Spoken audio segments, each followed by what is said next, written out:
那我很感激今天能够来到台南，从很阴雨的台北来到充满阳光的台南，然后也是看到大家的笑容。那我就觉得说，其实今天我很感谢能够来分享的是我的故事。就像刚才牧师所说的，我今天要分享我的故事以外，我还要唱歌。你会看到我是一个歌手的时候，有些人就会想说，你是不是科班毕业的哦？哇！其实我不是我知道在场有很厉害的科班的毕业的，可是我其实以前都是读社工，一直读到研究所。那为什么我会现在成为一位歌手呢？很特别，这就是今天故事会跟大家分享的。而今天故事里头的男主角，就是这个坐在轮椅上的，他叫做超燕，他是我的先生。你看到他坐在轮椅上，你很清楚的就知道，他因为没有办法像各位一样很健康的走进来，所以他需要这台轮椅，他是一个病人。可是他穿着什么？医师袍。他现在还是在做一个精神科医师，一个兼职的一个精神科医师。他不是一个病人吗？病人不是通常力气非常非常的少，那为什么他还能够把他仅有的力气集中起来，然后好像一个火力发射出去，去鼓励一些心灵破碎的人呢？他呢就跟我呢，好像是现在社会有时候会讲的斜杠人生，对不对？我斜杠了歌手以及社工，他又斜杠了病人跟医生。为什么我们能够斜杠呢？这都是上帝在我们生命当中所写下的故事哦。所以今天很高兴可以跟大家分享我们的故事。那在这个故事的一开始，我想要跟大家分享一句话，就像是电影前面有时候会有一些话一样。这句话他说呢，人生啊困难重重，人生有就这艰难，我还是忍不住讲了一句台语哦。这句话呢，它呢其实并不是我发明的，它是在20年前，那个时候有一本非常畅销的书，叫做《心灵地图》。那他是一个精神科医师写的，那当时啊非常非常的红哦，所以当时我因为那个时候我是一个大学生，那我呢知道大家都在讨论这本书，你知道大学生最怕落单，一定要知道一些当下最红的东西，才能跟同学有话聊，所以我赶快去把这本书借过来，结果发现这本大家说是很励志的励志书籍，翻开的第一页里头的第一行前6个字，竟然就是斗大的人生充满了困难。哇，吓得我立刻把这本书合起来，想说放到旁边，先念我的英文好了，这样我的人生才可以比较励志。那个时候我不太能够接受这个话哦，但我想在这边做一个小小的调查，你觉得你同意吗？你觉得人生真的是充满困难的人可以举手吗？好，谢谢，请放下。我刚才发现一件事啊，有一些地方很快就举手了，然后结果呢，有2个很年轻的弟弟，你看看我，我看看你，都没有举手哦，不好意思，被 focus 了。你知道吗？其实没有错，在20年前，当我还是一个大学生的时候，我那个时候我觉得，我不想去接受这句话，而且我也不认同这句话。为什么呢？其实呢，一方面我对于人生当中遇到困难，我的反应常常就会像我们可能都有用过的 LINE 贴图，大家应该不陌生嘛。我遇到困难的时候，我先是哪样呢？哪会发生这困难的代志？然后我就会想，这件事情不是本来应该顺顺的吗？我都已经很努力了啊！那个人也答应我了啊！怎么会这样子啪康呢？然后呢，晚上我再想一想今天这个事情多么的惨重啊！想一想我的数学考卷，想想我那些没有做好的事情我就不禁掉了一滴眼泪。其实呢，我们面对困难，是不是大家也和我一样，偶尔会有这些反应？这个反应呢是正常的，它叫做人之常情。但是今天我能够有机会再跟大家分享，我就很想去分享，在我的人生走了一些路程之后，我发现原来上帝容让我们的生命去经历一些事情，是因为困难是真的有价值的。就像刚才有一些人举手，其实我们都会遇到困难。如果我们遇到困难的人，我们都可以把这些困难它的价值去提炼出来，变成那很纯的金，很纯的银，很纯美好珍贵的贵金属的话，哇，我相信这些困难在我们生命中是很有意义的。我的故事在一开始就是非常非常的很就是美好，很快乐。我的先生跟我们是在大学的团契的社团里头认识的。那个时候呢，我们在团契里头常常就会有机会一起去偏乡服侍，然后呢，就是无论是帮忙一些老人家，然后或者是一些就是孩子，帮他们做家教。那我们在教会里头呢，就一边服侍着，大家就知道服侍的时候，那个弟兄就看起来会特别的帅。超燕原本很严肃的脸，他在帮小孩子看他的牙齿的时候，教他刷牙的时候，忽然就显现了那种父爱的慈爱在他的脸上，然后就觉得说，超燕你好像也有很帅的时候。然后他看着我就觉得，哇，淑成你在服侍那些老人家老大人的时阵，你那个眼睛就好像漫画里头的女主角那个玻璃珠闪闪发光。于是呢，我们就慢慢的走在了一起。那他就在我大学一毕业的时候，就是22岁，他就跟我求婚了。那个时候我就答应了，所以我22岁就结婚了，很惊人吧？你想说这是什么年代？怎么会那么早婚？你知道吗？其实就是遇到一个俗话说嘛，遇到一个对的人。所以其实在那个时候，对我们来讲，台湾人很爱讲什么什么运怎么样？你觉得我的恋爱运算不算很顺啊？很顺哦，交了第一个男朋友，然后呢就结案了。哇，真的社工就是很喜欢结案，因为不会有之后的事情，我不用烦恼了。那我们的课业运其实也很顺。那未来的工作运呢？你觉得我是一个社工？这个社会有许多我可以发挥的地方，他又是一个医生啊，所以其实我们的就是过去我们的生命是真的很顺利的，但是我们除了是很顺以外，其实也是因为我们一直觉得人生就是要很努力啊，所以我们是一个非常有计划的人。我们因为很努力，总是奉行老师告诉我们说，你觉得困难，只是因为你还不够怎么样努力。所以我们以前的人生哲学真的是觉得，我们不接受人生困难重重，我们比较觉得人生像是我们以前最喜欢跟教会的弟兄姐妹一起去做的户外运动。大家有看到我们在爬什么山吗？玉山。哇，玉山真的是非常的美。在场有没有也喜欢爬山？不用到玉山哦，就是喜欢去郊外走一走，然后喜欢偶尔揪伴一起去爬小山的，有的话请举手。我知道我们的牧师有，哇，我们给我们有举手的一个掌声，很棒。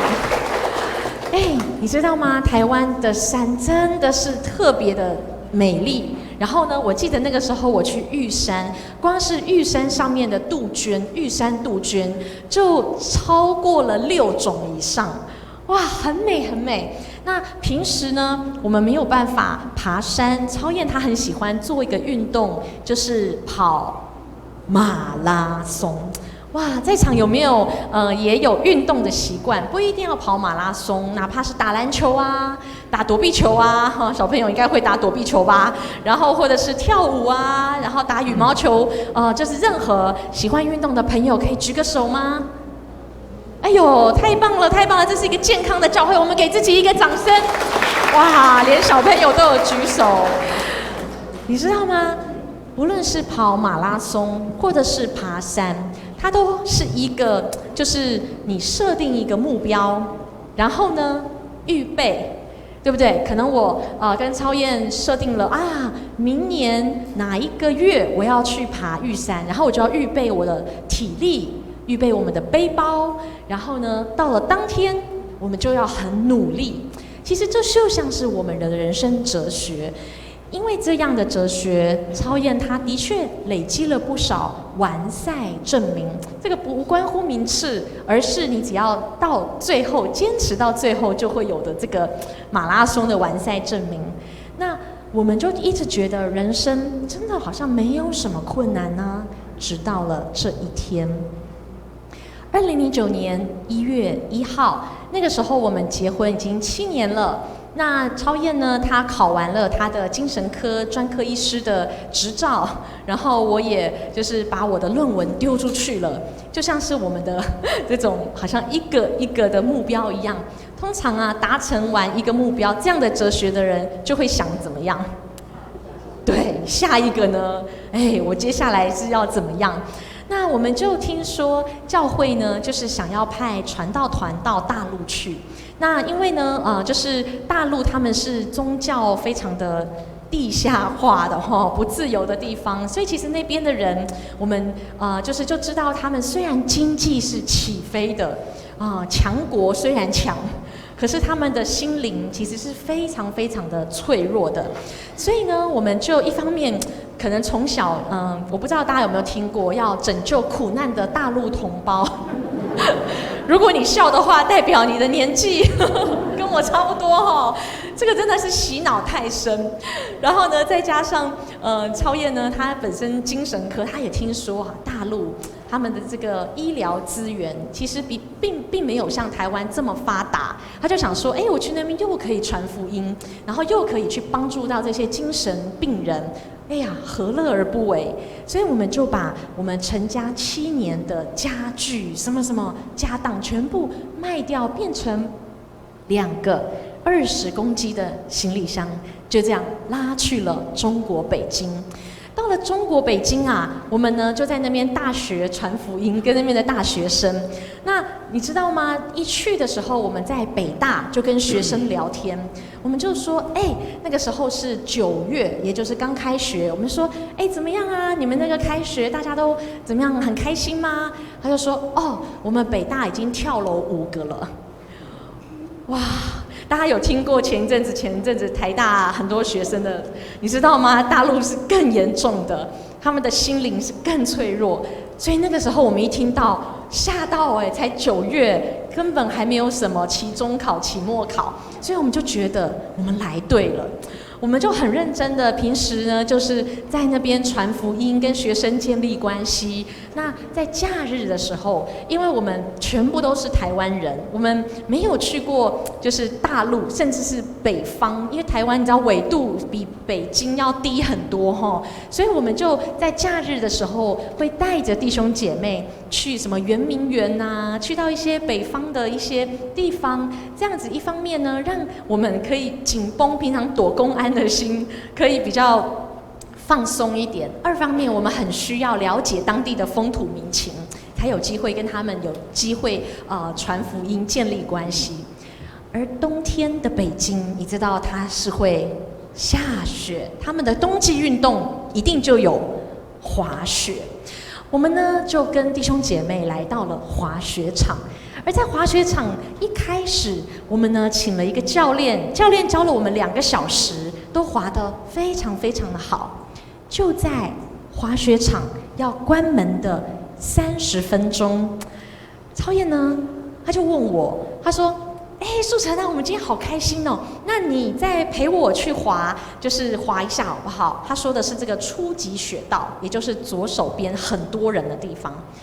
那个时候，我就不知道为什么，我就觉得不要，你要滑你自己滑，我不要滑。那他很尊重我，他就说好，那我就跟弟兄去右前方有一个终极雪道。去那边看看好了。这个终极雪道啊，你远远的看因为它呢是大中小的中，就是中间的那个中吼。你远远的看，你会觉得它非常的危险吗？不会哦，很多人都，而且是女生哦，也都说不会，对不对？对呀，所以我们那个时候就觉得，你看那边也都还是有人，而且远远的看，真的觉得就只不过是一个坡道而已嘛。等到他们搭着电缆，嘟嘟嘟嘟嘟嘟的把他们送上去以后呢，3个大男生往下一看，不得了了，原来这个雪道超过3层楼那么高。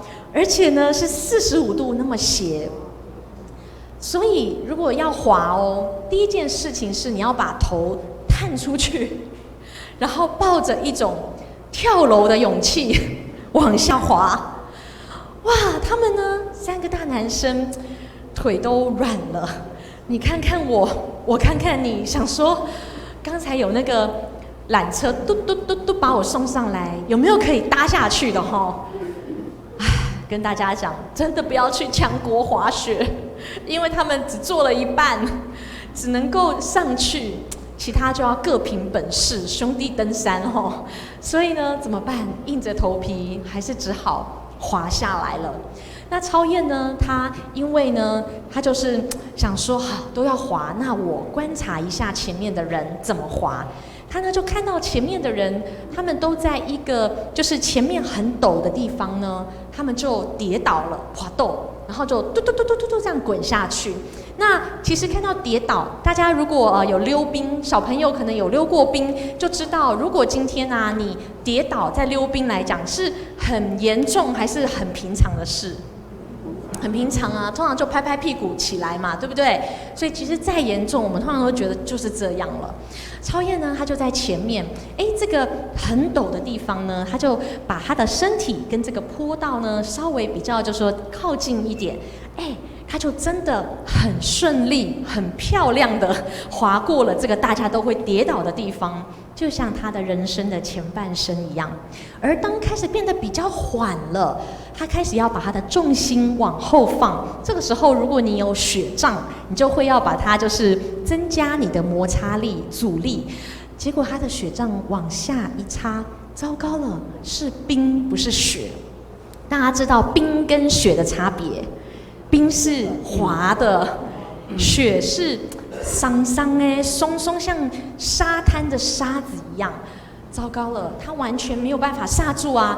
咚的一声往前扑倒，这个力道，他的4根肋骨就已经断掉了，而他就开始头就朝着右前方的雪道冲了出去，就在要撞上一根柱子之前，莫名其妙的翻了一个身，咚的一声撞上了柱子，才停了下来。这一切发生的非常快。他连啊一声都来不及叫，就咚一声，他眼冒金星倒在雪地上。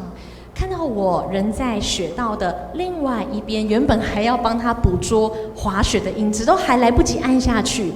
他看到我一脸惊恐，赶紧挥挥手说：“淑晨，我没事。”但是当他想要站起来的时候，他就发现，怎么搞的？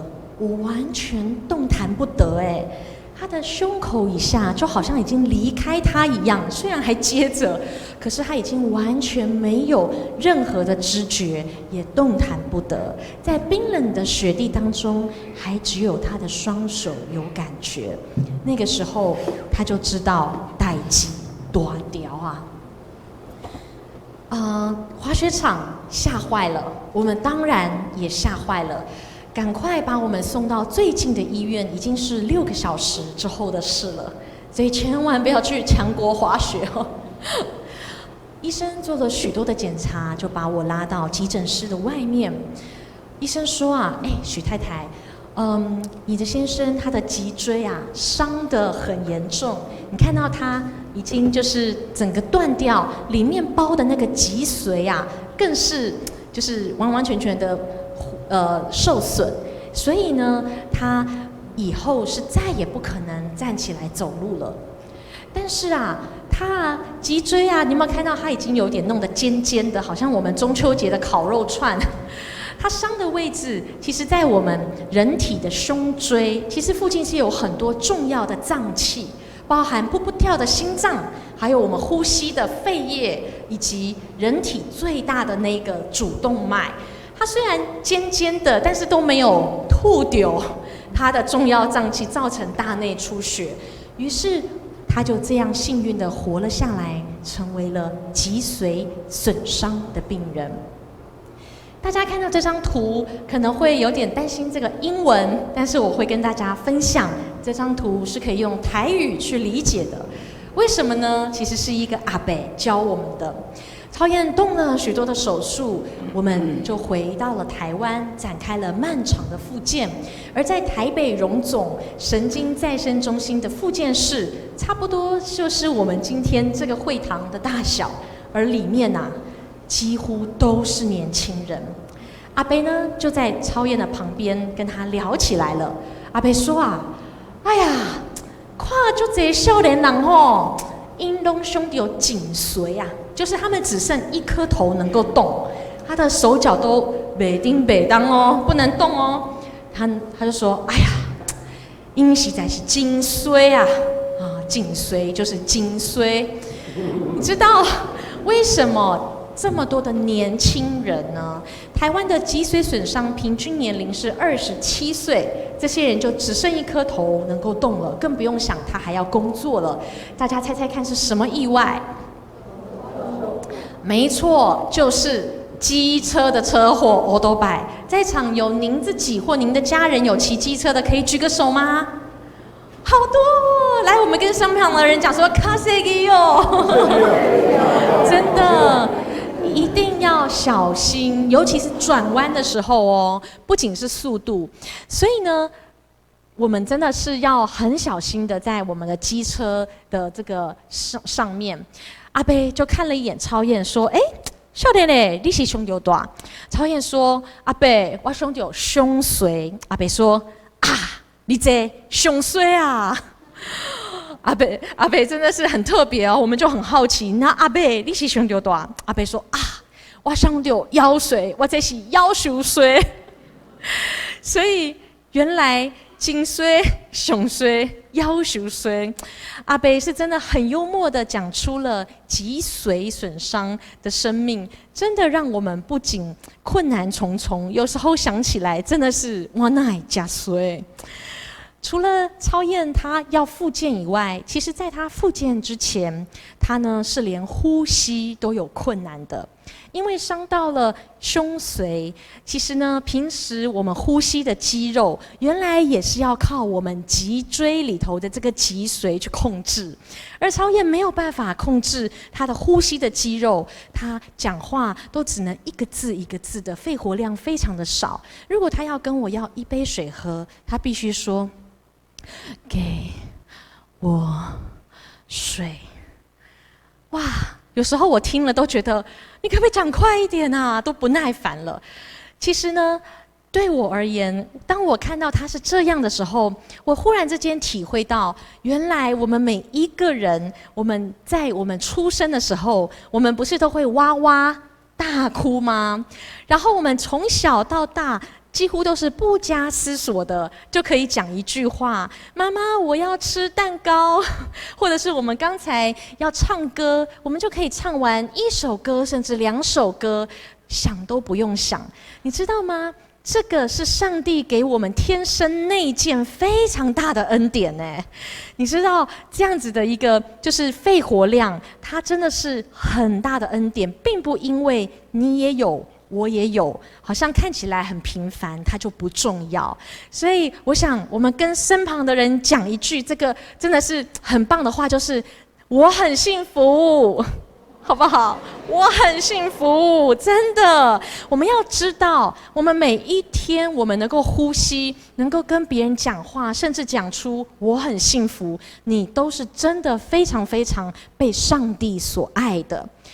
而因为瘫痪，超燕呢，她躺在床上，每一天都躺在床上，并不像是我们加班加得好累，想说啊，躺在床上就好了。其实，当每一天她只能躺在床上的时候，大家一定有听过一种疾病正在偷偷的潜伏着。没错，就是褥疮。当我们照顾一些老大人或者是一些长期需要照顾的患者，褥疮是因为我们每一个人都是由肉包着骨头，有时候我们坐久了，会觉得屁股都有点麻掉了啊，刺刺的。然后呢，这时候我们就会怎么样？赶快动一动。其实呢，我那个时候忽然之间体会到，哇！褥疮，它就是因为一个人不能动，然后呢，我们动一动，我们血液流过去，我们就不会褥疮了。原来这些让我们麻麻、刺刺、不舒服的感觉，都也是上帝给我们的小礼物，让我们知道在这个时候要照顾一下我们的身体，我们就不会褥疮。而超燕，因为她没有感觉，我们只能照表操课，每2个小时要翻1次身。你猜猜看，在晚上是不是也要2个小时呢？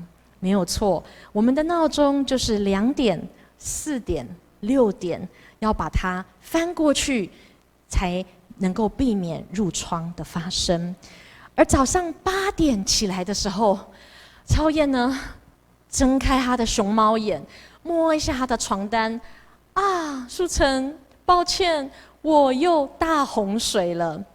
原来脊髓损伤不是只是我们外表看到坐上轮椅这么简单，原来它的大大小小原本收放自如的，现在都不读也不回。超燕她没有办法感受到，更是不可能控制得到，所以我们常常就要处理她的大洪水，也就是尿湿裤子。那大家应该可以猜得到，土石流又是多么令我们惊恐的一件事吧？曾经，他是一位医生，他就在复健病房实习过，可以照顾许许多多的人。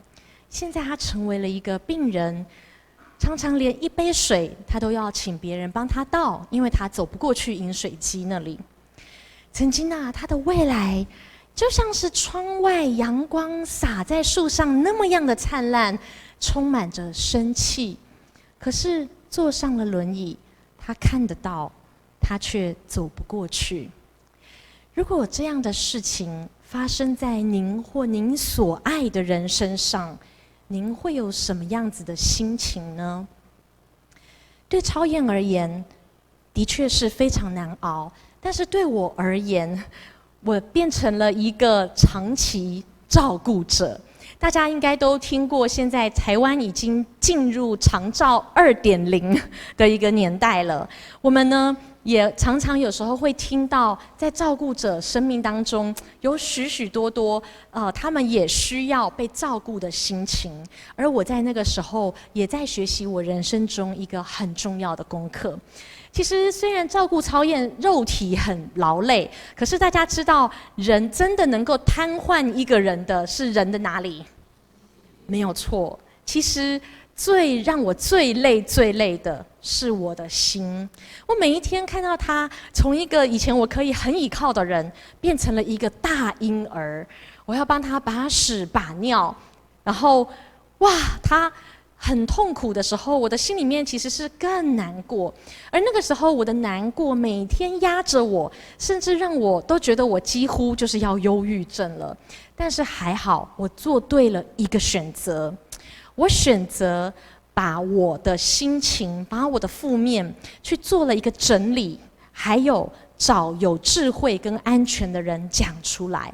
我那个时候就有写日记的习惯，我就写说，我最近又发生了什么事情，我就归纳，我发现我常常用一句话，那句话就是早知道。你知道吗？其实呢，当我们在面对困难的时候，当我们面对到一些实在是那样呢的事情的时候，有时候也许你我都会有这种心情。我的早知道是什么？我的早知道是早知道那30分钟以前他问我，那我就跟他讲说，好啊，我们一起去滑。或者是我说，哎呀，不要，我们一起去喝姜母茶，因为滑雪场都会有姜母茶哦。这件事情就有完全不同的发展了，对不对？所以我的脑袋就好像要去找那个 Word， 以前都有一个键叫做回复，好像我删掉一大堆我好不容易写出来的东西，我只要按了那个键，那一堆东西就会还给我一样。可是人生有没有那个就是回复键呢？是找不到的，所以这个早知道的心情一直压着我喘不过气来。也许您在面对你生命当中的困难的时候，你也会想，早知道我就不要那么信任那个人，早知道我不要做那个选择，哎呀，早知道我不要走这条路。你知道吗？这样的给早知道，其实有时候它真的带给我们负担，而感谢上帝，他让我找了一个人讲出来。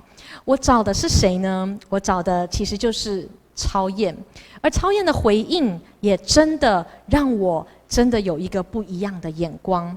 有一天我就跟超燕说，超燕啊，我觉得我真的好痛苦好难过，我觉得我很对不起你。你知道吗？这是一个幸存者的罪疚，就是同样可能比如说一个车祸，有的人是健康的，可是你不要觉得他会很快乐哦。其实他的心里面是会觉得，我可不可以代替他受苦，或者是，哎呀，为什么我所爱的人他要承受这些？那我就跟超燕说，我觉得我真的很对不起你。如果不是我当初就是没有答应你，早知道怎么样怎么样，就不会如何如何了。请大家帮我念一下超燕的回应好吗？来，1、2、3。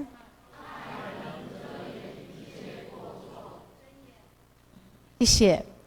你知道吗？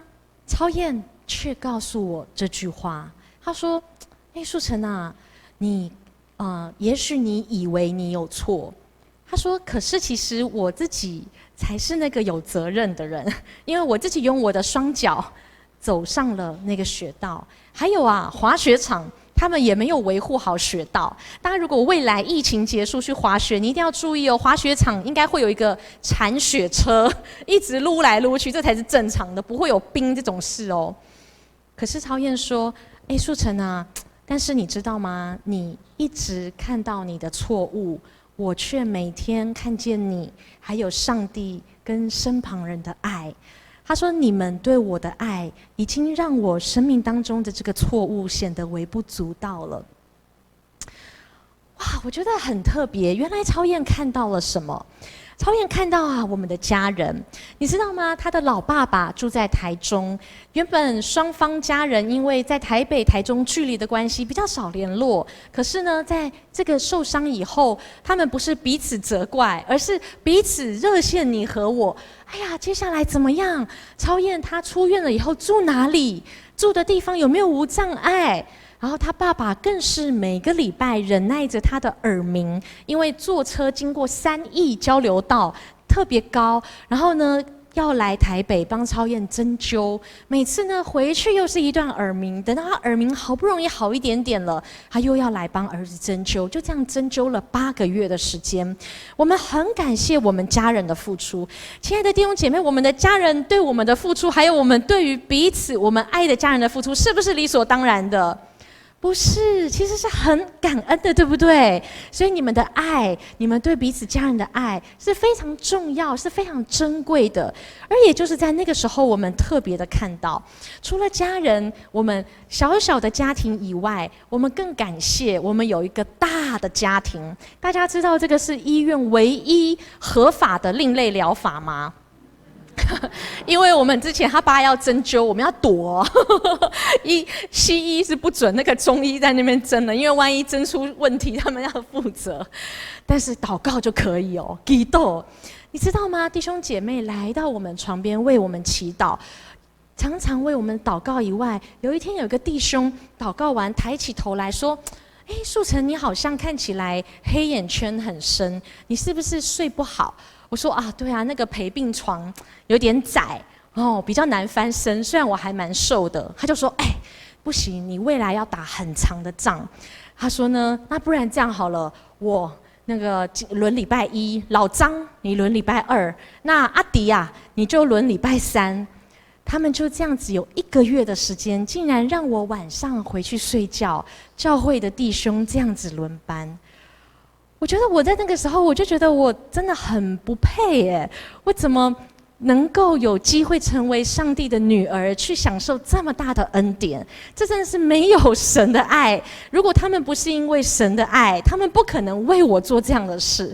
所以我知道今天这边是一个很有爱的教会，我们大家是不是常常都为彼此付出，而且也会为彼此祈祷，对不对？给我们自己一个掌声好不好？我们要继续的彼此相爱，彼此帮助，去度过难关。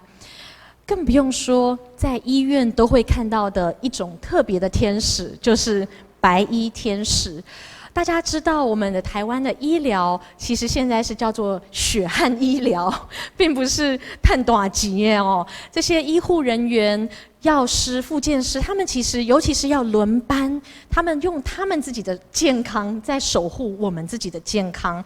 所以我那个时候，当我们从原本也是帮助人的，变成被帮助的，哇！我真的觉得很感恩，竟然我们能够被这样的帮助，你知道吗？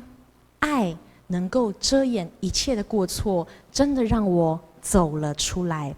接下来我想要分享一首我因为这句话而写的一首歌，就叫做《因你爱我》。也希望大家，我们每一个人所面对的困难都不一样，也许没有人知道你的难处在哪里，可是你知道吗？上帝已经预备了很多很多的爱，就在你身边，会帮助你，会拖着你，与你同行。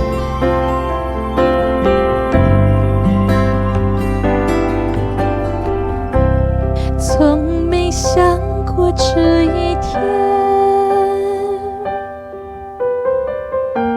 会被如此的熬炼，身体、心灵和一切，转眼瞬间破碎。从未梦过这一夜，整个角落这么黑，所有梦想和未来都已坠落原点。窗外的天一样的蓝，阳光却照不进窗边，外面风景依旧灿烂，困难却封锁我世界。还好有你告诉我你爱我，双手托住，让我停止坠落。错还是错，你却能保护我。你给的爱已胜过这一切，突破重围。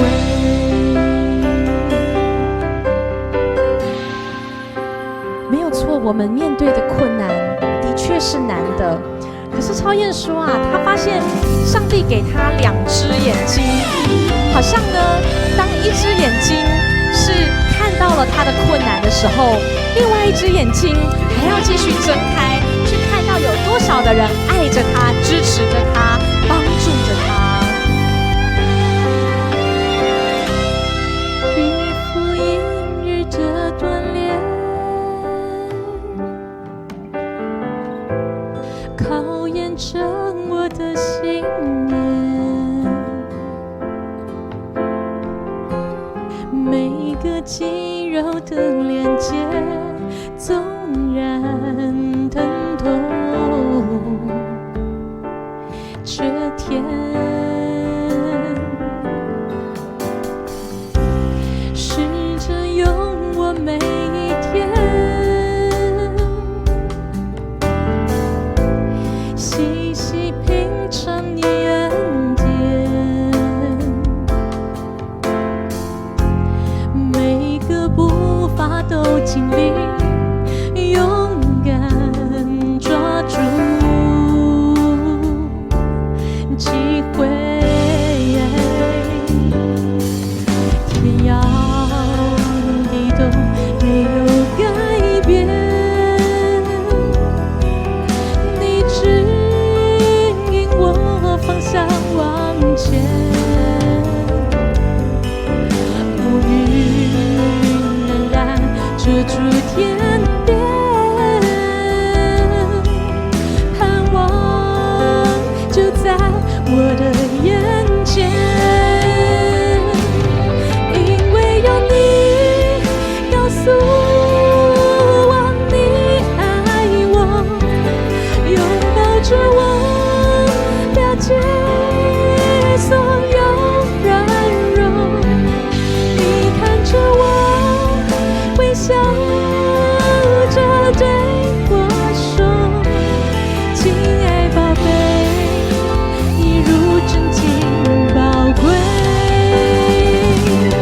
因为有你告诉我你爱我，双手托住，让我停止坠落，错还是错，你却能保护我，你给的爱已扭转了黑夜，更新一切。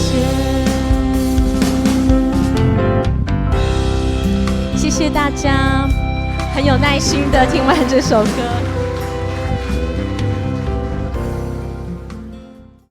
好，谢谢。你知道吗？上帝在圣经里头所写的爱能够遮掩一切的过错，真的帮助我走出了我的愧疚，所以我今天能够站在这里。许多的人在面对困难的时候，因为他的心里就干扣，走不出来，一直困住，对不对？可是你知道吗？我觉得只有上帝的话，刚才有一首歌写说，上帝的话是大有能力的。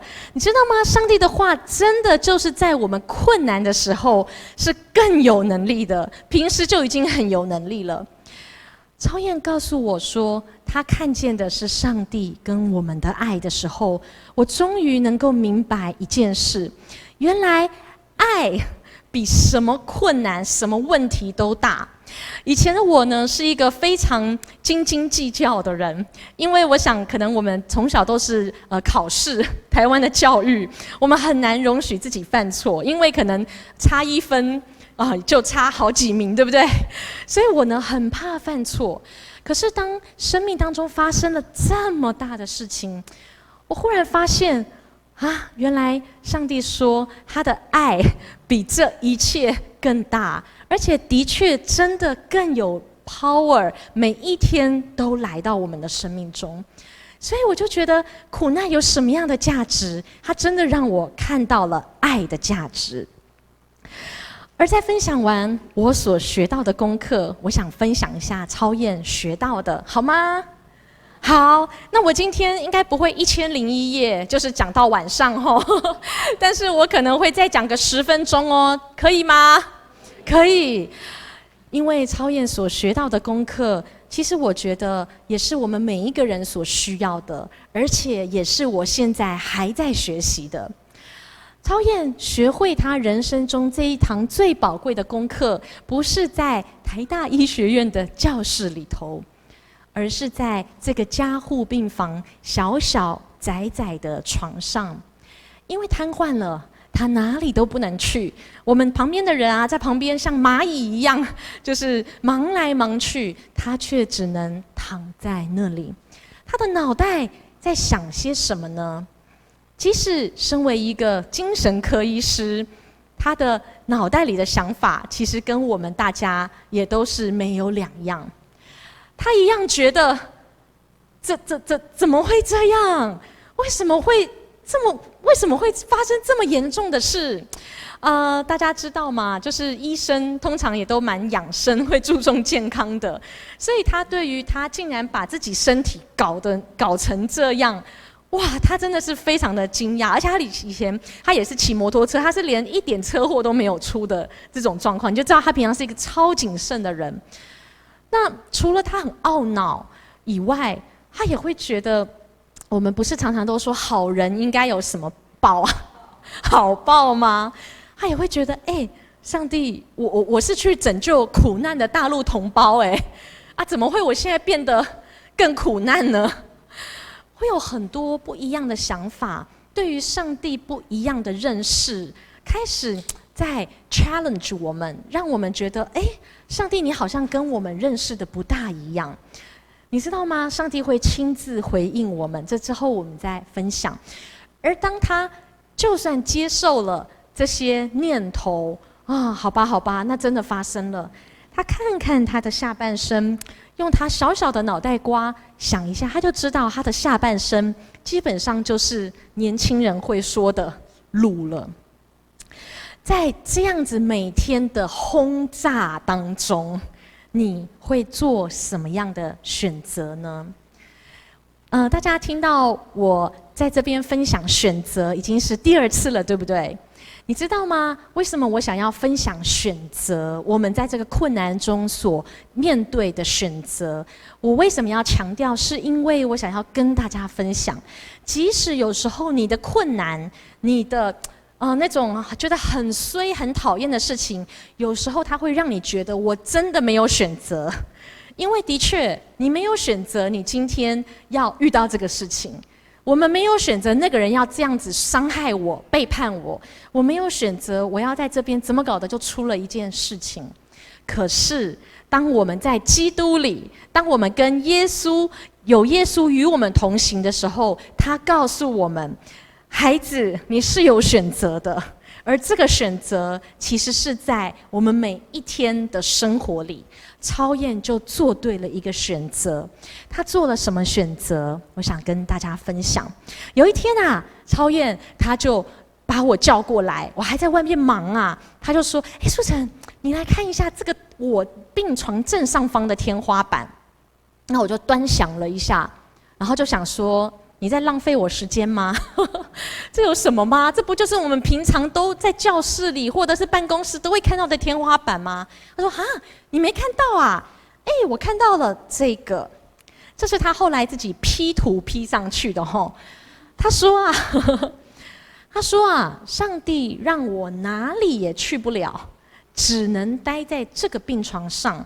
我觉得上帝好像要让我看见这个十字架。而这个十字架它特别的地方是，它的上半段这个铁管的这个部分，就是刚好映照着它还能够动的头脑，跟它还灵活自如，没有被脊髓伤害到的这个双手。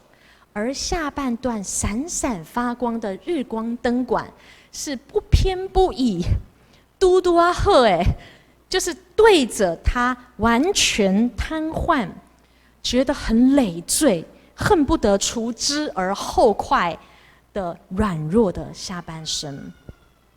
超燕说，上帝好像在告诉我，如果我愿意做一个决定，去背起我人生中的十字架。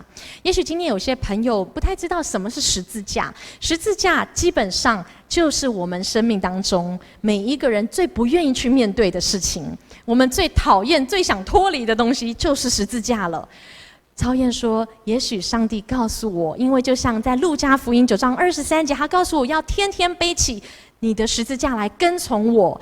他说，也许上帝有一天他会让我最瘫痪、累赘、没用的下半身，为了他闪闪发光。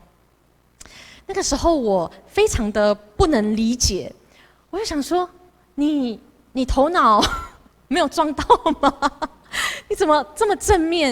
因为我还在病房的走廊在那边哭啊，然后呢，姐妹就抱着我，然后拿卫生纸，然后打电话说医疗专机到底什么时候来？到底是哪一天呢？可是他竟然在那个小小的病房里，他做了一个决定是：上帝啊，我要背起我的十字架去跟从你。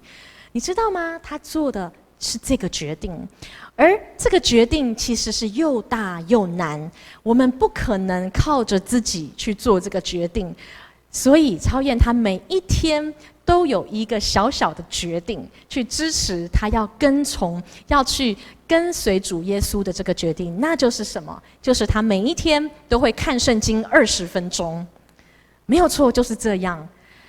大家可能会觉得你知道吗？每一天的坚持是真的会很不一样的。当超燕在圣经当中，他就看到了这个故事，是我们都很耳熟能详的。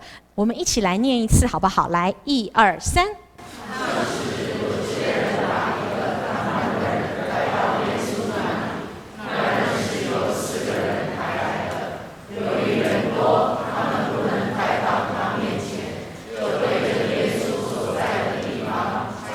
房顶拆通了，就把瘫痪的人连人带床垫坠了下去。耶稣看见他们的信心，就对瘫痪的人说：“孩子，你的罪赦了。我吩咐你起来，拿起你的床垫回家去吧。”那人就起来，立刻拿起床垫，当众出去了。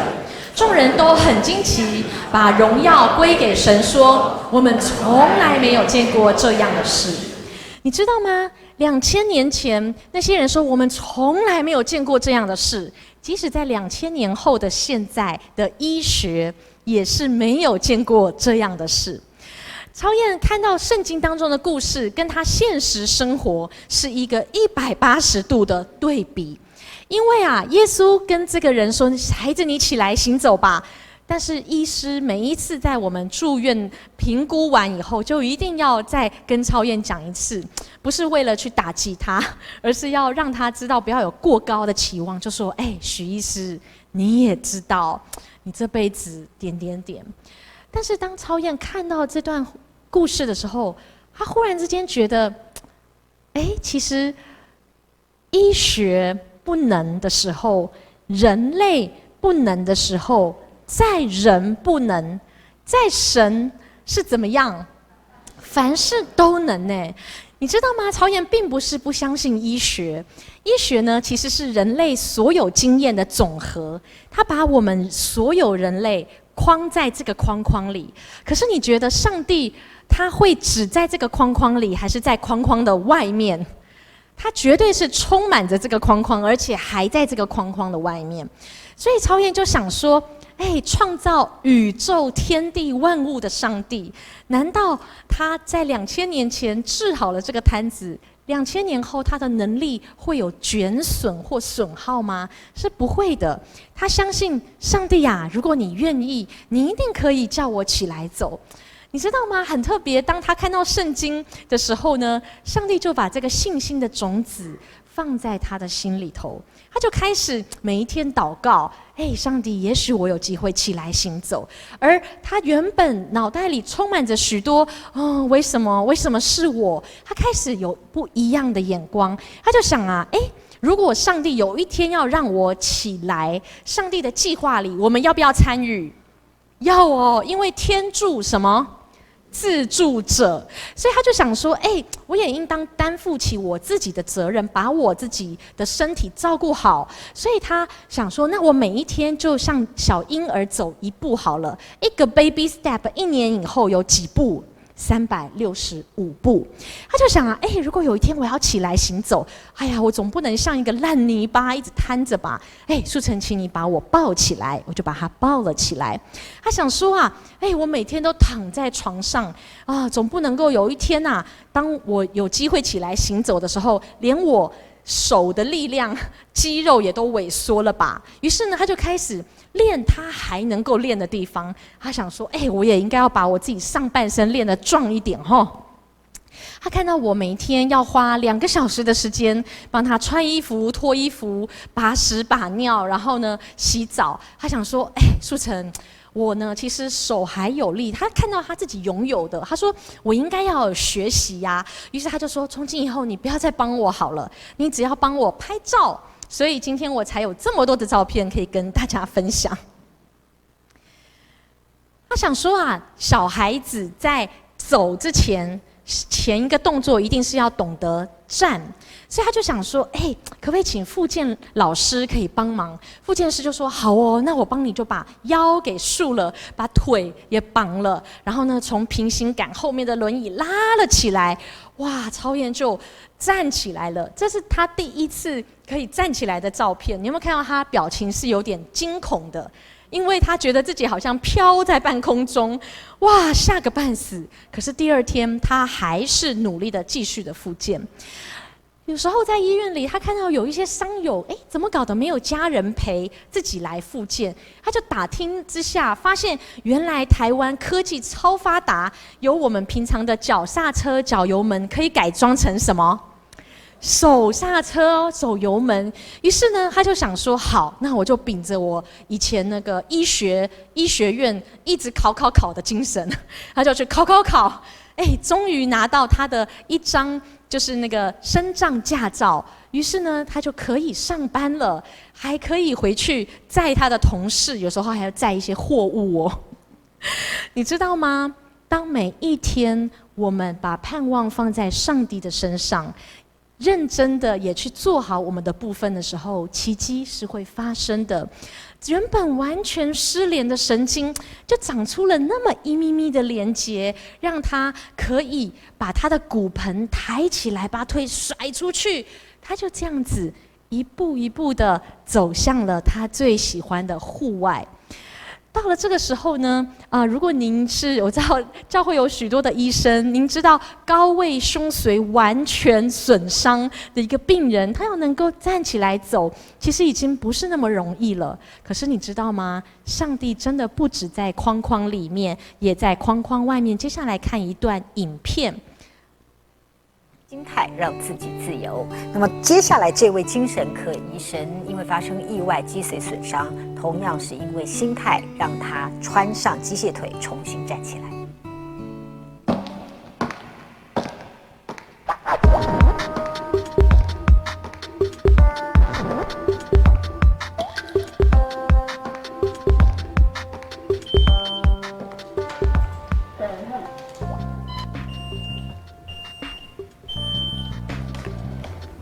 就像阿姆斯壮登陆月球的那句名言一样，这是许超燕的一小步，却是他和许多不良于行的脊椎损伤患者重新燃起希望的一大步。贴着腿穿上这双由工研院研发出国内第一套身障行动辅助机器人，许超燕重新站了起来，还跨出了不可思议的步伐。一点希望，也给自己多一点未来。许超燕和病人相约，让更多奇迹发生，永远别对自己失望。我知道我的处境可以更糟的。其实，如果能够看到自己拥有什么样的祝福，你看得到这个祝福，你会知道说，这些东西也不是理所当然的，是当你想要就可以有的时候，我觉得那会有力量因为你会知道你并不是被最可怜的那个人。是积极的信仰和正面的心态决定了许医师发生意外之后的生活。这个机械腿有没有觉得蛮特别的？其实你知道吗？这完完全全是上帝的大能，完完全全是上帝在回应超燕站起来行走的那个祷告。对我们而言呢，我们完全没有意料他怎么会跟工研院有任何的合作，因为我们以前是完全没有亲戚或朋友在工研院，甚至我自己连工研院我都没听过。我知道中研院，还有我也知道工研处，但是我没有听过工研院。所以怎么来的呢？你知道吗？真的只有上帝，他可以在一个人的软弱当中做很奇妙的事。超燕因为他每一天都认真的复健，那心有余力，他就写部落格。他想说，哎呀，既然上帝都让我走了这么一遭，那我就把我受伤的点滴写成一个叫做“行走的摊子”，就是刚才那个故事。他说，我是行走的摊子部落格，而部落格里头呢，有一些文章，有一篇呢，就是在比较当时这个世界各国的机械腿。那工研院想要研发我们台湾自己本土的机械腿的时候，就 Google 了一下，就发现，许超燕就打来，许先生啊，我们觉得你还蛮特别的。他说，第一，你是一个医生，你有这种解剖啊，就是生理学的一个训练。第二，你呢是一个病人。你呢，其实最能够了解一个坐轮椅完全不能够就是行动的人，他会希望站起来以后可以让他去做什么他现在不能做的事情，你知道吗？研发东西有一个很重要的东西叫做使用者端的回馈，超燕就是能够提供他这个。不知道您听到这里的时候，您想到了什么？我想到了那个十字架。工研院不是因为上半部那个他还能够就是动的头脑，因为超燕论聪明，他也是不笨，可是有太多的医生，太多聪明的人，根本是没有轮得到他的机会的。可是就是因为超燕他生命当中的软弱、瘫痪，甚至他觉得很累赘的部分。亲爱的弟兄姐妹还有朋友，我觉得上帝常常在颠覆我们的一些想法。对我而言，我刚才有跟上一堂的人分享，就是呢，我从小呢，我面对我的失败，我常常都是要藏起来的。我最失败的是什么？就是我的数学，因为呢，我爸爸是数学系的教授。哇！结果我从小数学就很烂，我真的看到数字我就脑袋一片空白的那种，你知道吗？很奇怪啊。然后呢，每一次考卷要发下来之前，老师还会说：“黄树成，你爸不是台大数学系教授吗？”哇，这简直就雪上加霜，我的心里面很难过。所以每一次发完考卷，我做的第一件事情就是把我的铅笔盒划盖住什么？我的分数跟我的名字，我不希望别人看到它。然后在回家之前，我一定会让这张考卷人间蒸发。我那个时候就懂得这一招了，是中共学我的哈。可是呢，当我们生命当中发生了这样的事情，我觉得上帝在教我一个特别的功课。你知道，原来苦难还有我们的失败，原来他为什么能够让上帝做工？是因为他让我们走了这一遭，我们变得更加的有同理心，对于我们遭遇相同的人。如果不是因为超燕坐上轮椅，他没有机会参与研发轮椅朋友所需要的东西。所以，亲爱的弟兄姐妹，有时候我们会觉得，哇，上帝，你为什么还没有拿走我的困难？你为什么还不回应我的祷告？你可以想一想，超燕现在还是坐着轮椅推着轮椅去看病的。这个机械腿是他参与研发，但是他其实呢没有拥有这个轮椅，没有拥有这个机械腿，他现在还是坐在轮椅上。可是上帝的大能是让他即使坐在轮椅上，你知道吗？他能够帮助的人更多。他呢有机会参与这个机械腿的研究，也让很多很多的人更加的有希望。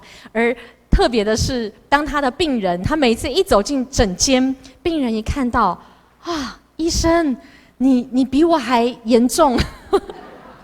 要是精神科病人就觉得，哎呀，我面对的那些困难、官司什么算什么？我至少还能够自己正常的走来走去。他也会看到他的祝福，然后他也会觉得说，哎呀，医生，你这么严重，你都还能够在这边笑笑的去分担我生命中的软弱。那有一天我可以像你一样。你知道吗？我觉得神的大能就是在我们的生命当中，在我们的困难当中，反而让我们能够去祝福别人，而且是更多的祝福别人。所以我们一起就是在一起念一下下面的这段黑色的字好吗？来，1、2、3。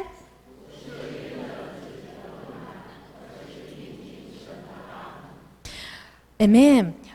你知道吗？就是因为超验一直定睛在上帝的大能，他从上帝的眼光看自己，他不是每一天一直觉得说，哎，我没有了什么。我们在失败的时候，我们会不会常常这样想？我们觉得这些失败都是用来否定我们自己的、扣分的。可是上帝说，哎，我看你完全不一样，哎，你知道吗？你经历这些事情是你可以去同理别人更多，你知道那些人的感受。而你甚至有机会可以成为这些人的帮助者。超验就是这样的信念，他走回了医院去帮助他的病人，甚至同病相怜的脊髓损伤朋友也开始帮助他们。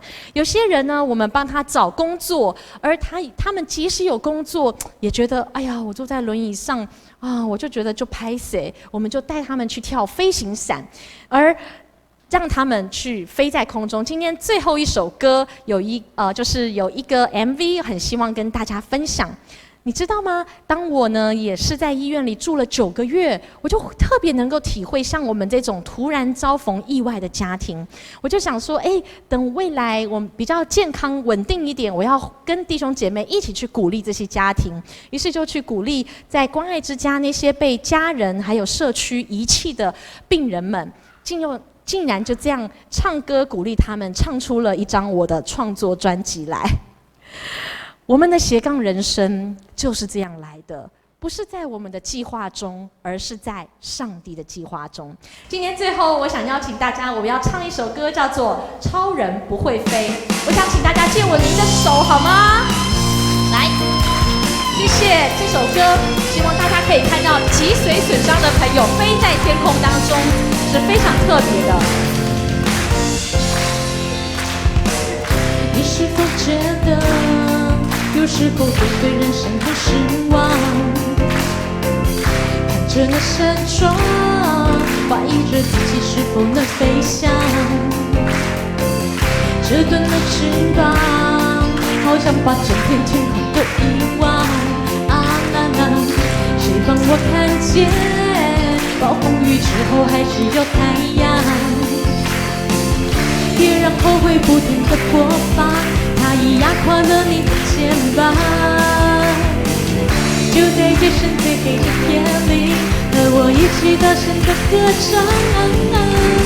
就算超人不会飞，也能超越生命的极限。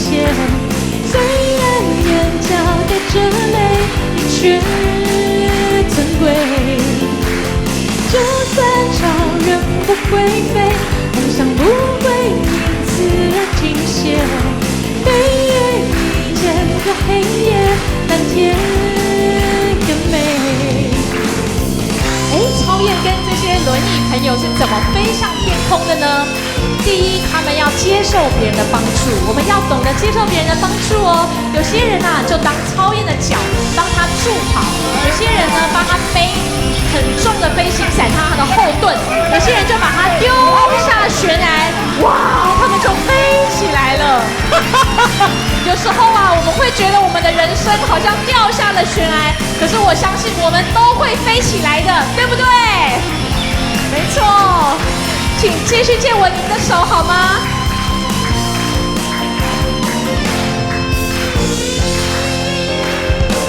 是否也觉得有时候会有一点小沮丧？古来的风浪就这样让我失去了方向，折断了翅膀，好像把整片天空都遗忘。谁帮我看见暴风雨之后还是有太阳？别让后悔不停的播放，它已压垮了你的肩膀。就在最深最黑的夜里，和我一起大声的歌唱。就算超人不会飞，也能超越生命的极限。虽然眼角带着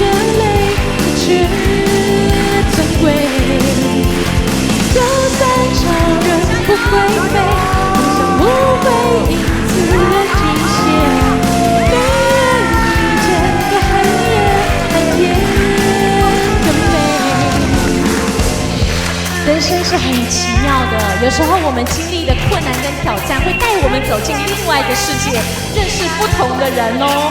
所以接下来，我想说，让我们大家一起唱好吗？就算超人，就算超人不会飞，也能超越生命的极限。虽然眼角带着泪，你却尊贵。唱得非常棒哦！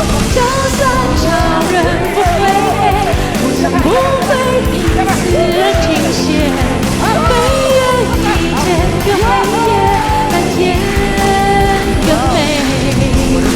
最后呢，就用曹燕飞在天空的这个美景去鼓励大家。